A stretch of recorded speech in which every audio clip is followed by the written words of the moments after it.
नमस्कार साथियों, सभी का आदर्श केयर क्लासेज में बहुत बहुत स्वागत है। जो भी फ्रेंड्स हमारे टेट सी टेट की तैयारी कर रहे हैं या ऑल टेट एच टेट हो, चाहे दोस्तों आपका बिहार का टेट हो, जिस किसी टेट की आप तैयारी कर रहे हैं, तो फ्रेंड्स आपके लिए ये क्लास बहुत ही महत्वपूर्ण है। क्योंकि फ्रेंड्स आपका जो प्रैक्टिस सेट है यूथ का, इससे दोस्तों काफ़ी क्वेश्चन आपके एग्ज़ाम में आते हैं। तो बिल्कुल फ्री में आपकी जो है यूथ के प्रैक्टिस सेट की तैयारी कराई जा रही है। इससे पहले हिंदी का करा दिया है, गणित का करा दिया है। अगर आपने नहीं देखा है तो आप लोग उसे ज़रूर देखना। आज दोस्तों आपका सीडीपी का है और आपको पता है सीडीपी के आपके 30 प्रश्न आते हैं जो आपके लिए बहुत ही महत्वपूर्ण है। इसलिए फ्रेंड्स आयोग द्वारा पूछे गए प्रश्न पढ़ें वही जो परीक्षा में आए।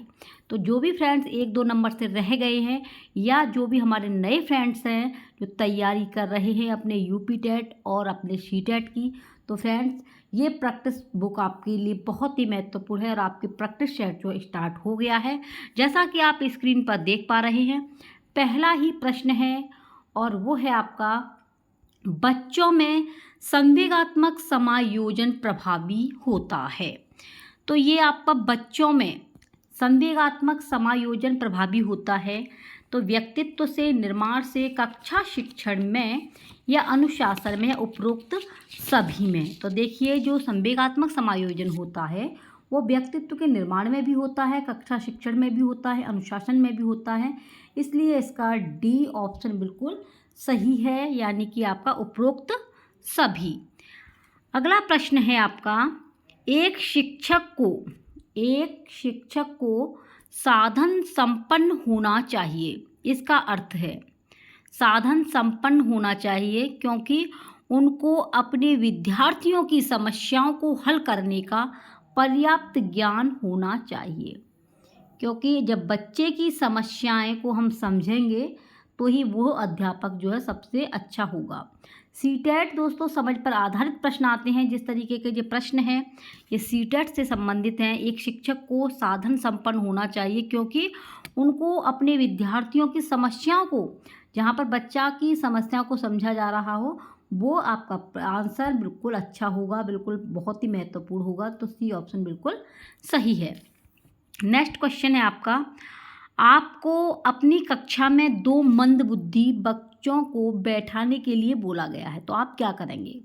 जिनमें कम बुद्धि है तो ऐसे बच्चों के लिए आप क्या करेंगे? उन्हें अपने विद्यार्थी के रूप में ग्रहण करने से इनकार करेंगे। तो अगर आप टीचर हैं और तो आप मना तो नहीं कर सकते हैं, ठीक है। प्रधानाध्यापक को उन्हें किसी और कक्षा में जो कि मंदबुद्धि बालकों के लिए विशेष रूप से चिन्हित है उसमें कहेंगे, ये भी नहीं कर सकते। ऐसे विद्यार्थियों को सिखाने की तकनीक सीखेंगे। तो इसका जो आपका थर्ड का आपका सही ऑप्शन है, ऐसे विद्यार्थियों को सिखाने की तकनीक सीखेंगे। उपरोक्त में से कोई नहीं, ये तो हो नहीं सकता। तो सी ऑप्शन बिल्कुल सही है आपका थर्ड का। नेक्स्ट क्वेश्चन है आपका 4, पृथक माने होता है अलग अलग। समजातीय समूहों के व्यक्तियों के प्रति बच्चों की अभिवृत्ति साधारणतया आधारित होती है। तो ये किस पर आधारित होती है दोस्तों? उनके अभिभावकों की चित्तवृत्ति पर, उनके अभिभावकों की चित्तवृत्ति पर। ए ऑप्शन बिल्कुल सही है। नेक्स्ट है 5वां, आप एक अति सक्रिय बालक को कैसे सही दिशा में लाएंगे? एक अति सक्रिय है मतलब बहुत जल्दी जल्दी कार्य करने वाला है, हर काम के लिए तत्पर रहता है। सबसे पहले फ्रेंड्स प्रश्न की प्रकृति को आप अच्छे से समझ जाएंगे तो आपको आंसर देने में प्रॉब्लम नहीं होगी। तो इसमें दे रहा है कि बच्चा जो है अति सक्रिय बालक है, उसके लिए आप क्या करेंगे? उसे कक्षा में कोने में बैठने की सलाह देंगे, तो ये तो हो नहीं कि निर्धारित यहीं पर बैठेगा। उसे पहली पंक्ति में बिठाएंगे, तो ये भी नहीं। उसे श्यामपट्ट आदि साफ करने का काम देंगे। उपरोक्त में से कोई नहीं। तो आप एक अति सक्रिय बालक को कैसे सही दिशा में लाएंगे? तो 5 में का सही है, उसे श्यामपट्ट आदि साफ करने का काम देंगे, यानी कि आपका सी ऑप्शन बिल्कुल सही है। नेक्स्ट क्वेश्चन है, एक शिक्षक के लिए सबसे महत्वपूर्ण क्या है? कक्षा में अनुशासन बनाए रखना, कक्षा में समयानुवर्ती होना, विद्यार्थियों की कठिनाइयों को दूर करना। तो अब आगे देखने की आवश्यकता ही नहीं है क्योंकि विद्यार्थियों की कठिनाइयों को जो अध्यापक दूर करते हैं वो सबसे अच्छे अध्यापक होते हैं। तो आपका छठवें का सी ऑप्शन बिल्कुल सही है। नेक्स्ट है 7वां, एक शिक्षक विद्यार्थियों में सामाजिक मूल्यों को विकसित कर सकता है। महान व्यक्तियों के बारे में बोलकर, अनुशासन की अनुभूति को विकसित कर आदर्श रूप में बर्ताव कर या उन्हें अच्छी कहानियाँ सुनाकर। तो 7वें का है आदर्श रूप में बर्ताव करके नहीं, विद्यार्थियों को सामाजिक मूल्य को विकसित कर सकते हैं, सी ऑप्शन। अगला है 8वां, परिवार एक साधन है। तो दोस्तों सबको पता है अनौपचारिक साधन है। कैसा है? अनौपचारिक, ए ऑप्शन बिल्कुल सही है। नेक्स्ट है आपका 9वां प्रश्न है, विद्यार्थियों को विद्यालय में खेलना क्यों उचित है? विद्यार्थियों को विद्यालय में खेलना क्यों आवश्यक है, उचित है? यह उन्हें शारीरिक रूप से सशक्त बनाएगा, यह शिक्षकों के लिए काम आसान करेगा, यह समय बिताने में सहायक होगा, यह सहयोग एवं संतुलन का विकास करेगा।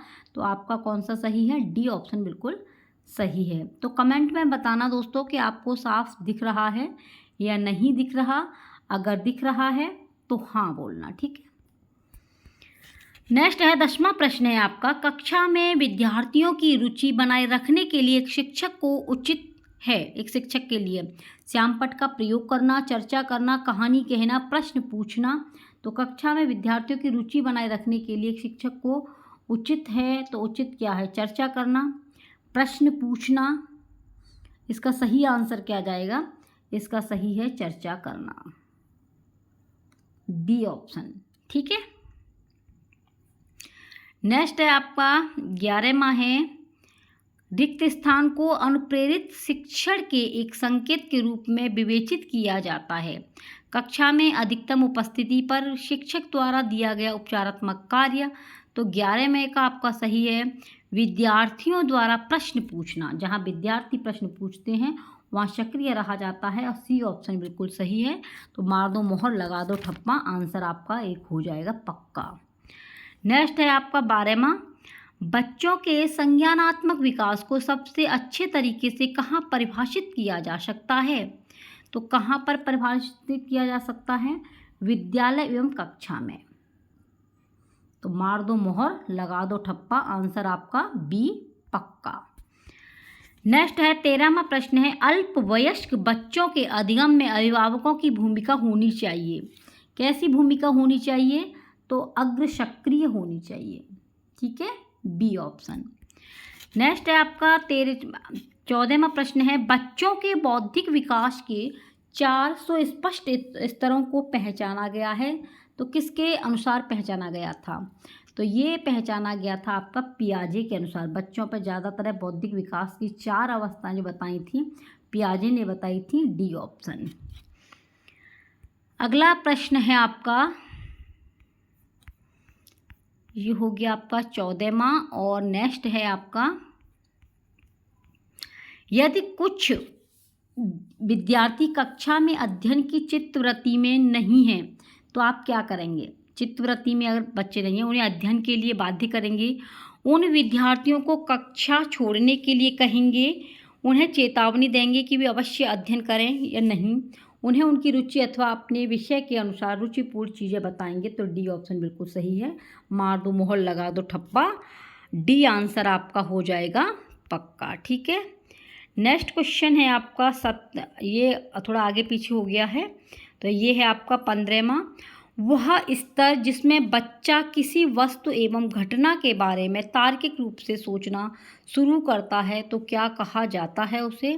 तो उसे कहेंगे मूर्त संक्रियात्मक अवस्था, डी, ठीक है। ये थे आपके मोस्ट इम्पॉर्टेंट प्रश्न हैं दोस्तों, और चैनल पर पहली बार हो तो सब्सक्राइब कर लेना, और दोस्तों टेलीग्राम से जुड़ जाना, वहाँ पर PDF मिल जाएगा, और कमेंट बॉक्स में अपनी कमेंट ज़रूर छोड़ना, क्योंकि आपकी कमेंट हमें ऊर्जा का स्रोत बनाती हैं, हमें ऊर्जा प्रदान करती हैं। ये व्हाट्सएप नंबर है, आप इससे ज़रूर जुड़ जाना, ठीक है।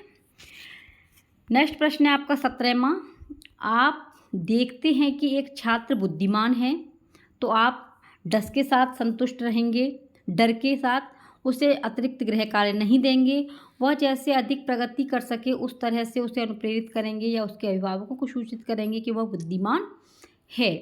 तो वो क्या है, वह जैसे अधिक प्रगति कर सके उस तरह से उसे अनुप्रेरित करेंगे। तो मार दो मोहर लगा दो ठप्पा, आंसर सी हो जाएगा पक्का। 18वां है, असंगठित घर से आने वाला बच्चा सबसे अधिक कठिनाई का अनुभव करेगा जब उसे स्वतंत्र अध्ययन में हो। B option. नेक्स्ट क्वेश्चन है आपका 19वां, एक प्रमाणीकृत पठन परीक्षण लेने के लिए 5वीं कक्षा को प्रस्तुत करने में शिक्षक का अधिकाधिक परामर्श दिया जाता है कि, तो दिया जाता है कि निम्न कोटि के पाठकों को प्रशिक्षण देना ताकि कक्षा के शेष बच्चे किसी भी तरीके से अच्छा करें। सी ऑप्शन बिल्कुल सही है, मार दो मोहर लगा दो ठप्पा, आंसर सी हो गया आपका पक्का। 20वां प्रश्न है, बचपन का सांप्रतिक दृष्टिकोण की मान्यता है। तो मान्यता है क्या, इसमें है बचपन वृद्धि एवं परिवर्तन की एक अनूठी अवधि है। बिल्कुल सही है, जो बचपन में दोस्तों वृद्धि और परिवर्तन जो है बहुत ही तेजी के साथ में होता है, इसलिए इसका डी क्वेश्चन का आंसर सही है डी। तो मार देना मोहर लगा दो ठप्पा, एक आंसर डी आपका पक्का। 21वां है, एक अभिभावक आपसे विद्यालय में मिलने के लिए कभी नहीं आता है, तो आप क्या करेंगे। एक बच्चे के माता पिता कभी विद्यालय नहीं आते, तो ऐसी सिचुएशन में आप क्या करोगे। बच्चे की उपेक्षा करेंगे, अभिभावकों को लिखेंगे, आप स्वयं उनसे मिलने जाएंगे, बच्चे को दंड देना शुरू करेंगे। तो देखिए, बच्चे को कभी आपको दंड नहीं देना है। सारी संस्था गलत हो सकती है लेकिन बच्चा कभी भी गलत नहीं हो सकता है। इसलिए दोस्तों इसका 21 का आपका सी आंसर बिल्कुल सही है, क्योंकि आप एक टीचर हो तो आपको स्वयं उनसे मिलने को जाना होगा। नेक्स्ट है 22वां, शिक्षा की किंडरगार्टन पद्धति का प्रतिपादन किया है। तो किसने किया था, टीपी नन ने, स्पेंसर ने, फ्रोबेल ने, तो मॉन्टेसरी ने, सबको पता होगा। जो किंडरगार्टन है वो फ्रोबेल ने की है, तो आंसर आपका सी हो जाएगा पक्का। नेक्स्ट है आपका 23वां, कक्षा में जो विद्यार्थी प्रश्न पूछते हैं, जो बच्चे कक्षा में प्रश्न पूछते हैं, तो ऐसी सिचुएशन में इन्हें क्या कहेंगे बताइए। तो क्या कहेंगे, लगातार प्रश्न पूछने के लिए प्रोत्साहित करना चाहिए। बच्चे को प्रोत्साहित करें जिससे बच्चा प्रश्न पूछे। अगला है 24वां प्रश्न है आपका, निम्न में से कौन शिक्षण कुशलता से संबंधित है। शिक्षण कुशलता से संबंधित है तो श्यामपट्ट लिखना, बिल्कुल प्रश्नों को हल करना, प्रश्न पूछना, तो उपरोक्त सभी डी आपका आंसर पक्का। 25वां है, श्यामपट्ट को शिक्षण सामग्री के किस समूह के अंतर्गत किया जा सकता है। श्रव्य के, दृश्य साधन के, दृश्य श्रव्य साधन के, इनमें से कोई नहीं। तो 25 का दोस्तों दृश्य साधन होगा, क्योंकि श्यामपट्ट पर दिखाई देता है, इसलिए बी आंसर आपका पक्का। 26वां है, कक्षा 5 के न्यून दृष्टि वाले बच्चे को, न्यून माने होता है कम, जिसे कम दिखाई देता है, तो उस बच्चे के लिए क्या करना होगा, कक्षा में सामान्य रूप से बर्ताव करना चाहिए, ठीक है, एवं ऑडियो सीडी के जरिए सहायता प्रदान करनी चाहिए, क्योंकि बच्चे को दिखाई देता है कम और वो बच्चा सुनेगा ज़्यादा, इसलिए इसका सी ऑप्शन हो जाएगा सही। अगला है 27वां, अधिगम के प्रक्रम के अभिप्रेरण क्या होता है। अधिगम के प्रक्रम में अभिप्रेरण क्या है, तो इसमें 27 का डी है, नए सीखने, नए सीखने वालों में अधिगम के लिए रुचि का सृजन करना, जहाँ पर नई नई चीज़ें सीखी जा रही हैं, वो आंसर सही होगा। तो मार दो मोहर लगा दो ठप्पा, आंसर डी आपका पक्का और 1 नंबर भी पक्का। अगला है 28वां, विशेष रूप से ज़रूरतमंद बच्चों की शिक्षा का प्रबंध होना चाहिए। तो क्या होना चाहिए, दूसरे सामान्य बच्चों के साथ, विशेष विद्यालयों में विशेष बच्चों के साथ, विशेष विद्यालयों में विशेष विद्यालयों में। देखो अलग ये चीज़ें नहीं होनी चाहिए, इसमें पूछा प्रबंध होना चाहिए, तो दूसरे सामान्य बच्चों के साथ में ही बच्चों का प्रबंध होना चाहिए। तो मार दो मोहर लगा दो ठप्पा, 28 का ए आंसर पक्का। नेक्स्ट है आपका 29, डिसलेक्सिया, लेक्सिया किससे संबंधित है, डिस माने पठन से संबंधित है, 29 का आपका सी ऑप्शन बिल्कुल सही है। मोस्ट इम्पोर्टेंट है दोस्तों, आप किसी भी परीक्षा की तैयारी कर रहे हैं तो इसको तो एकदम घोट करके पी जाना, सी ऑप्शन। और इस क्लास का आपका लास्ट क्वेश्चन है और वो भी ज़बरदस्त है, निम्न कक्षाओं में शिक्षण की खेल विधि आधारित है। शारीरिक शिक्षा कार्यक्रम के सिद्धांत पर, शिक्षण की विधियों के सिद्धांत पर, विकास एवं वृद्धि के मनोवैज्ञानिक सिद्धांत पर, शिक्षण के सामाजिक सिद्धांत पर। तो ये है आपकी कक्षाओं के शिक्षण की खेल विधि विकास एवं वृद्धि के मनोवैज्ञानिक सिद्धांत पर आधारित है। आंसर आपका सी बिल्कुल सही है। तो फ्रेंड्स, आपने 30 प्रश्न देखे और इन 30 प्रश्नों से आप समझे होंगे कि प्रश्नों की प्रकृति समझ पर आधारित है। तो आपको अपनी समझ को बढ़ाना है और जहाँ भी आपको लगे कि हाँ टीचर गलत है, तो आपको टीचर तो गलत हो सकता है लेकिन बच्चा कभी गलत नहीं हो सकता। पूरी संस्था गलत हो सकती है लेकिन बच्चा आपको गलत नहीं मानना है। तो अगर आप गलत बच्चे को मानते हैं तो आपका आंसर गलत हो जाएगा। इसलिए फ्रेंड्स, प्रश्न की प्रकृति को अच्छे से पढ़ो और आंसर आपका अच्छे से निकल जाएगा। तो ये थे आपके 30 प्रश्न। ठीक है, क्लास को यहीं समाप्त करते हैं। और दोस्तों, कमेंट में अपनी कमेंट ज़रूर छोड़ना, क्योंकि आपकी कमेंट जब आती हैं तो कुछ नया प्रोवाइड करने का भी मन करता है। ठीक है, आप बने रहिए आदर्श कैल क्लासेज के साथ में। सब्सक्राइब जरूर करना, वीडियो को शेयर करना। बिल्कुल मुफ्त में आपका जो यूथ का प्रैक्टिस सेट कराया जा रहा है। ठीक है, टेक केयर, बाय बाय।